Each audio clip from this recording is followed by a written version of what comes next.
Alam mo ba kung papaano naaapektuhan ng alak ang katawan at utak ng tao?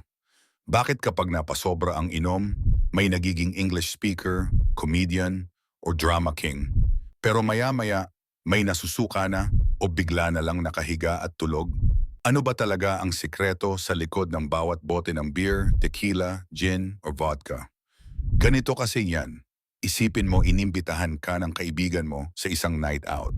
Libre pa, kaya game ka agad. Sabi mo sa sarili mo, konti lang iinumin ko. Pero pagdating mo sa bar, nandyan na ang beer, cocktails, at kung ano-ano pang inumin. Sabay tagay, sabay kwentuhan. Hanggang sa mapansin mo, umiinit na ang pakiramdam mo. Gumagaan ang loob at parang mas confident ka na magsalita. Ito ang tinatawag na early intoxication o pagiging tipsy. Ang dahilan, ang alcohol na tinatawag na ethanol ay mabilis pumasok sa dugo lalo na kung wala kang laman ng tiyan. Pagdating nito sa utak, may binabago itong balanse ng chemicals. Pinapalakas nito ang GABA na nagpapakalma sa utak at pinapahina ang glutamate na responsable sa alertness. Kaya ka nagiging relaxed. Pero bumabagal din ang pag-iisip at kilos mo. Kasabay nito, pinapalabas din ng utak ang dopamine, ang feel-good chemical. Kaya kahit simpleng bagay parang sobrang saya.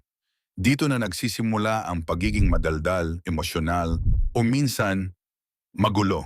Pero kapag napasobra, dito na papasok ang hilo, pagsusuka, in pagkawala ng control. Ang atay mo kasi ang nagpo-process ng alak pero may limit ito. Kapag hindi na niya kayang sabayan, tumataas ang alcohol sa dugo at naaapektuhan na ang buong katawan. Kaya may mga natutumba, nawawala ng malay, o delikado pa, pwedeng maging life-threatening. At kinabukasan, hello, hangover, sakit ng ulo, hilo, at matinding pagsisisi. Pero tandaan, hindi pare-pareho ang epekto ng alak sa lahat. May mga taong mas mabilis malasing depende sa katawan, timbang, at enzymes sa atay. Kaya ang konti para sa iba pwedeng sobra na para sa iyo. Sa huli, tandaan, ang alak ay pwedeng magbigay ng saya pero may kapalit ito. At ayon sa World Health Organization, walang kahit anong level ng pag-inom ng alak ang ligtas sa kalusugan.